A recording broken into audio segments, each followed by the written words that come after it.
everybody. Today on RV There Yet, I am actually going to show you one of my go-to makeup looks. It is a little bit more neutral than what I like to do all the time. If I'm going out or anything like that at work, I pretty much wear no makeup. But this is something that if I was at work all day and then needed to go into an event afterwards, I would throw on and do. So if you want to see what I do, stay tuned.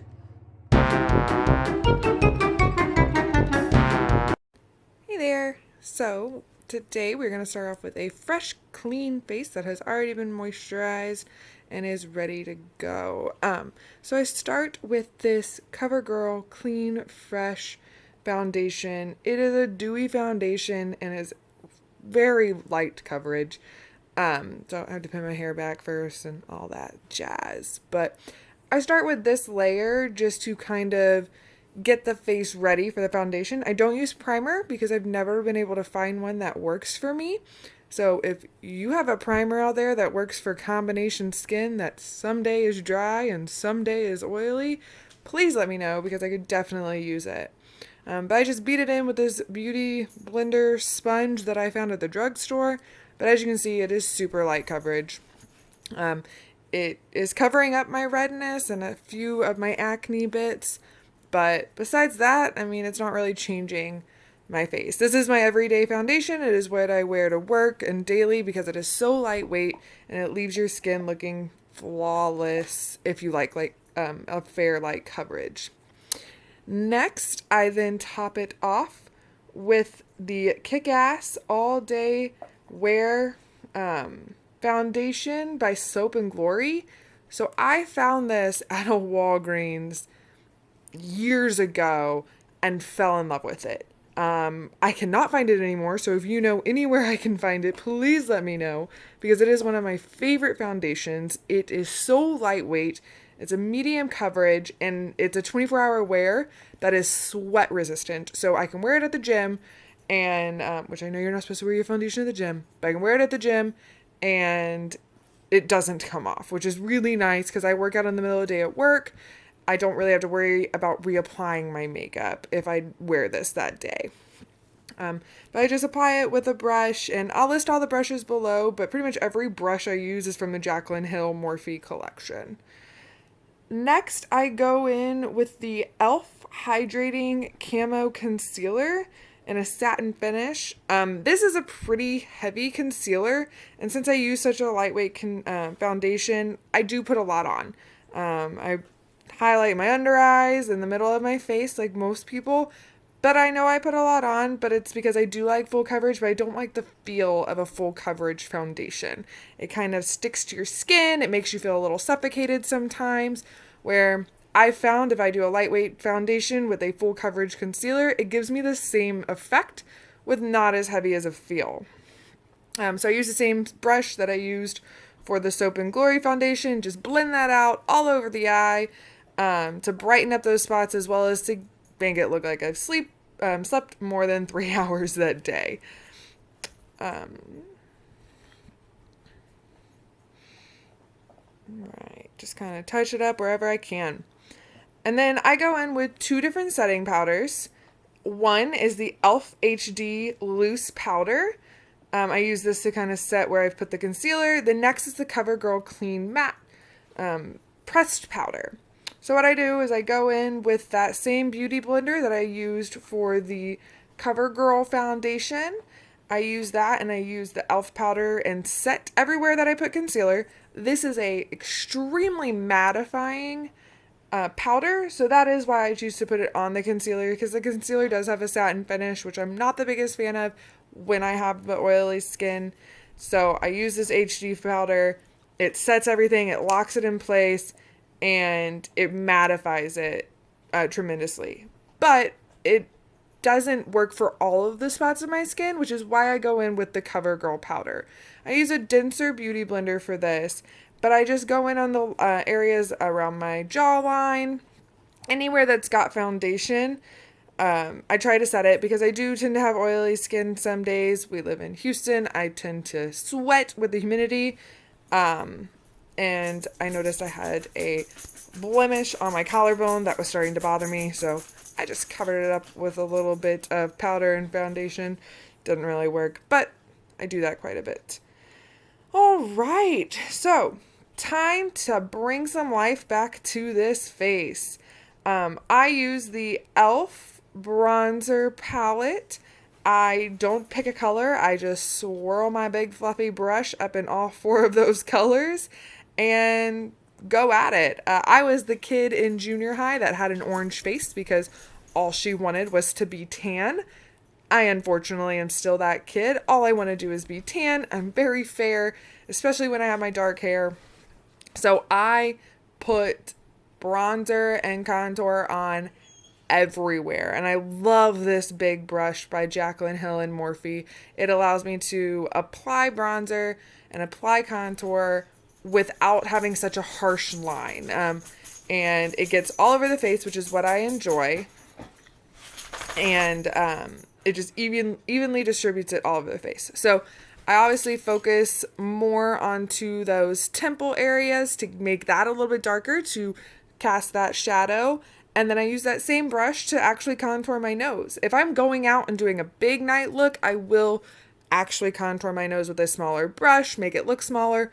But I found this brush works just as well for everyday bronzing. All right. Next, I go in with just a little e.l.f. blush. Well, actually right here, I am figuring out what lighting I like better. And now that I look at this playback, I think I picked the wrong lighting. Let me know what y'all think in that little 20-second blurb. All right, now it's time for blush. So I go in with this very simple e.l.f. blush.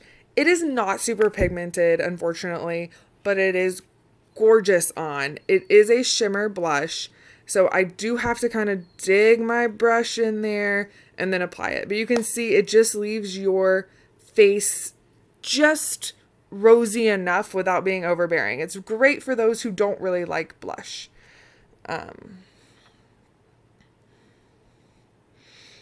Right. So, just kind of cleaning up the edges a little bit. I mean, that big brush does kind of get everywhere, but cleaning up where I can. Next is brows. I am super lucky to have big, bold brows already, that all I have to do is kind of fill in a little bit. So I go in with the CoverGirl Easy Breezy Brow. If you're like me and you have big, full brows, this thing is awesome because all it is it's just a spoolie with brow gel and tint on it. You just brush it through and it takes 2 seconds. It is so nice and simple.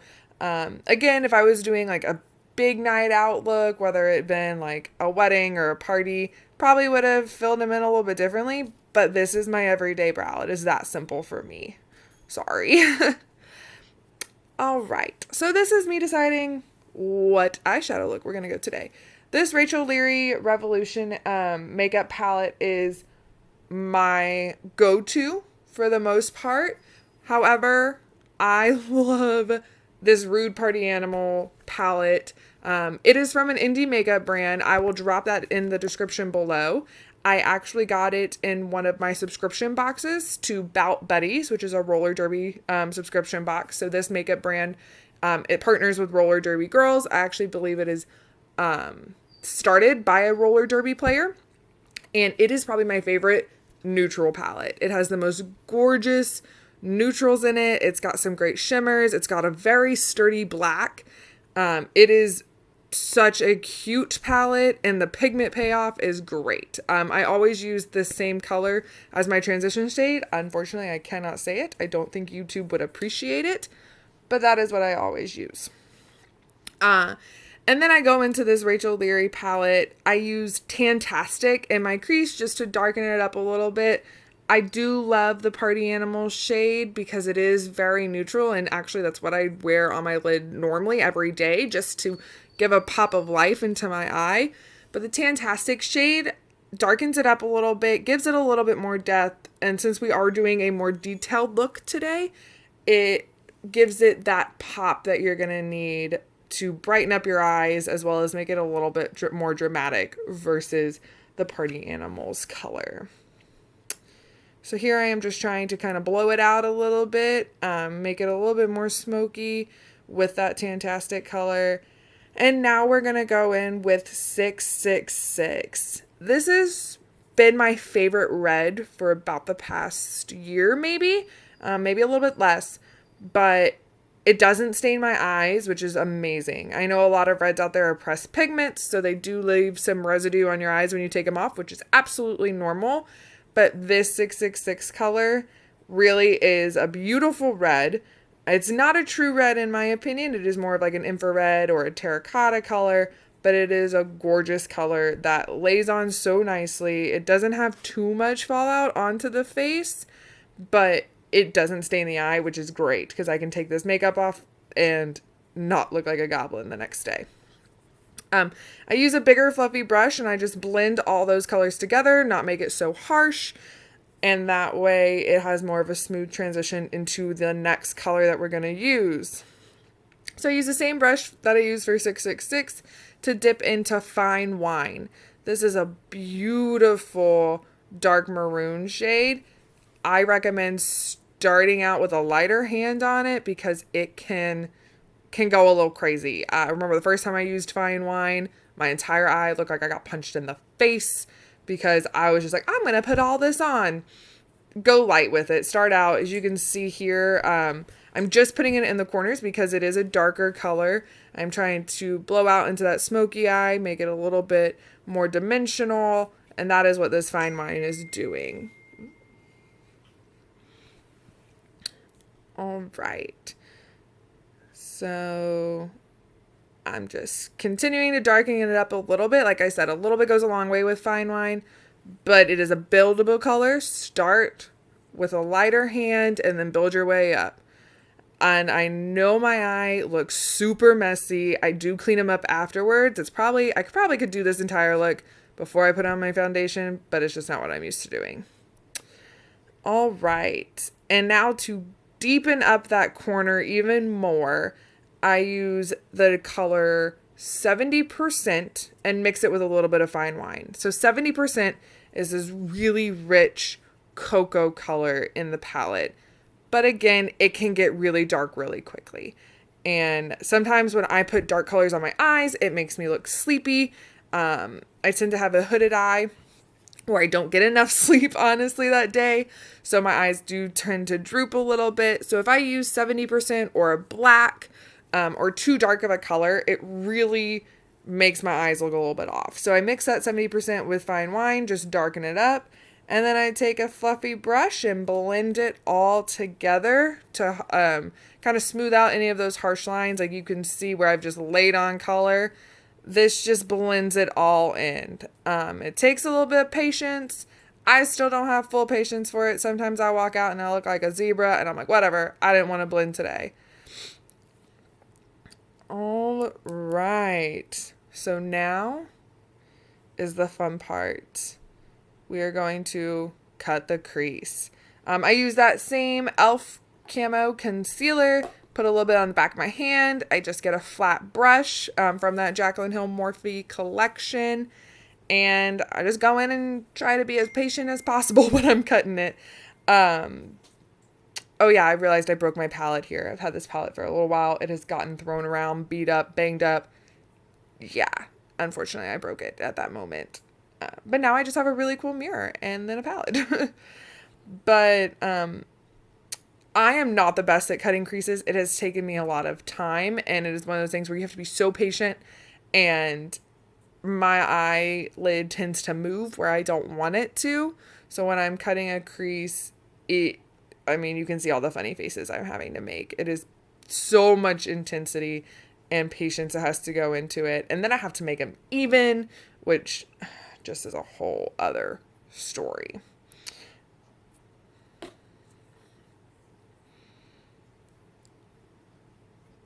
All right, one eye done. Time for the other one. Does anybody else ever get a cramp in their hand when they are trying to do makeup? I feel like my hand, from either holding a palette or maneuvering a brush, it gets some of the worst cramps in it. I don't know. Maybe it's just me. I also feel like I always have one eye that looks better than the other because I am not an ambidextrous person. And as you can see here, I'm all over the place, having to cross over my body. And I mean, the palette is all up in the view. I am so sorry, guys, but I'm just not that skilled when it comes to that piece. All right, so now we're just going to use a flat packing brush, and what I'm saying here is we're going to use these three really pretty red base shimmers. So the first one we're going to start with is Boy Bye. It is a maroon red shimmer. It is lighter than Fine Wine, but is darker than 666 on the matte side. And what I do is I just use this as the shimmer transition shade to go from that dark matte Fine Wine corner to eventually this really bright baby pink inner eye. So I do just a little bit. It is, I mean, tiny line. All it is that transition shade. And then secondly, I go in with the shade Kisses. This is probably my favorite pink shimmer. I don't wear pink very often. And yeah, there's a little bit of fallout. It's a shimmer. It happens. Oops, sorry. But I don't wear pink very often. One of my roller derby team is pink and black, so I've had to kind of embrace the pink. But this pink shimmer here, it is so beautiful. It is so bold, so creamy to go on. I mean, they really did a great job with this palette collab. All right, lastly, this is my favorite color out of this entire palette. This color here, Glossy. This shade, oh my goodness. I mean, as you can see, it is just the palest of pinks, but it is pure shimmer. I remember when I first got this palette, I used Glossy in any look I could. It was my inner eye corner. It was my brow bone highlight. I think I even used it as a nose and cupid bow highlight once because I just love that color so much. And then what I do is that big fluffy brush that we used earlier to blend out all the matte shades. I just kind of blend out those harsh lines on those shimmers so it doesn't look like I just block colored my eyes. But like I said, kind of impatient when it comes to blending, so sometimes it doesn't work.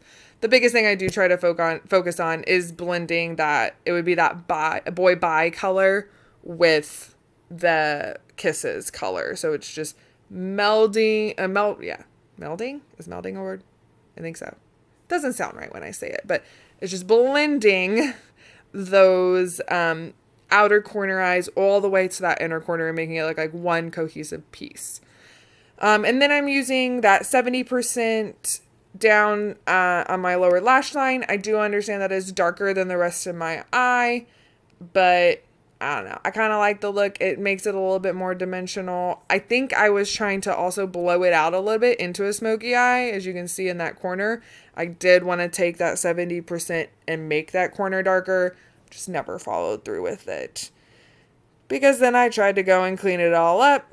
I used the same concealer, same flat paddle brush that I was using to cut the crease, and I understand, like, if I didn't put my foundation on, I probably wouldn't have to clean up as much or could use a makeup wipe or tape or anything like that to get a cleaner line. I've always done this since I've started doing makeup. I put my foundation on first because, as you saw when I did my foundation, I lather that on every piece of my face, my neck, sometimes even my chest. I mean, I cover anything I can deem an imperfection. And so it has been hard for me to learn to put my eye makeup on first and then to cover up everything else on my face with foundation, concealer, everything like that. I have not quite mastered that process, and I don't know, frankly, if I ever really will. I enjoy doing it the way I do it. It only takes me about 25-30 minutes to do a full makeup look. Obviously, if I was doing a more intense look or a more intense face, it would take me longer, but I don't mind it the way it is. So once I do put that concealer on, though, I don't like such a harsh line. I go in and I buff it out a little bit with one of the same brushes. Again, it's a process because sometimes you overbuff, you gotta put the concealer back on. It's just been a process for me, but it's almost therapeutic. It is calming. So that is our completed eyeshadow portion of our eye look. This next piece is going to be eyeliner. Oh, nope, it's not. It is going to be highlight. I went way out of order on this thing. Oh, I know why. Because I use this highlight palette to do the inner corner. Yes. So I use the Revlon Photo Ready Galaxy Dream holographic highlighting palette. I cannot tell you how old this thing is. Probably have a lot of expired makeup. Everything in this except for the eyeshadow palettes, and my eyeliner and mascara can be found in a drugstore. That's where I live at. So, oh, this is me looking for my highlighter brush. It was hiding. But this holographic palette, of course, is just like all the other holographic palettes. It's got a green, a purple, a duochrome, like yellow shade, and then it's got this real pretty pinky shade. So it's pink with some green flecks in it. I figured it went great with this pink eye, and that inner corner color really complemented that glossy baby pink shimmer. Now it's time for the eyeliner. All right. So I know this little box says mascara, but it is the most versatile piece of my makeup collection. I've had it for a year and I love it. This is the Besame Mascara Cake. So it is a vintage product. I think it's modeled after the mascara from the 1940s, but it is just a black mascara cake. So it has to be activated with water. So what I do is I just run the faucet, put my eyeliner brush under it, and wet the cake until it's the consistency that I like. It starts off pretty light at first because you are trying to activate it. You're getting the ratio correct. I mean, I've been using this product for a year now, and I still don't have the ratio correct every day, but it's a start. The one thing that's super cool about this product that I love is you can use it as an eyeliner, like I'm using here. You can use it as a mascara, which obviously that's the name of it. It's the Cake Mascara. They give you a spoolie for it. They give you this really beautiful eyeliner brush. Oh, that's my kitty. She's been bothering me this entire time I'm filming this video. She loves playing in makeup. Yeah, she's a mess. Her name's Meowsers. I didn't name her, my fiance did. We'll leave it at that. But okay, back to the mascara. So I use it as an eyeliner, but you can also use it as a mascara.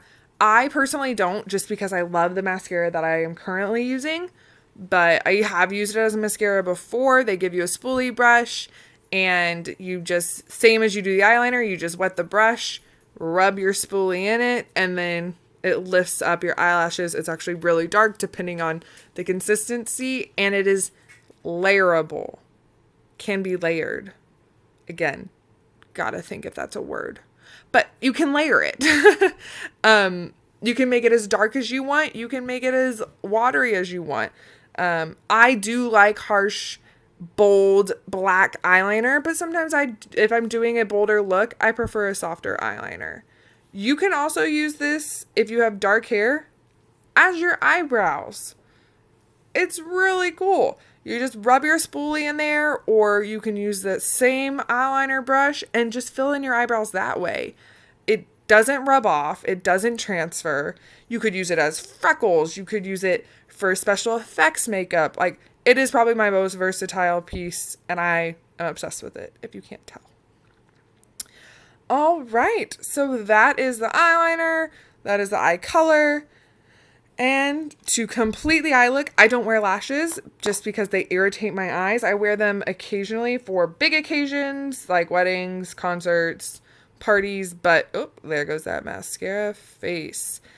But normally I just wear mascara. Right now I am loving this Benefit Bang Bad Gal mascara. It is gorgeous. Wow, you are all up in my nostrils. I am so sorry, guys. But as you can kind of see up there in the corner with what I'm working with, It is lifting, it lengthens, it separates, it darkens. It is my favorite go-to mascara right now. I use it every day.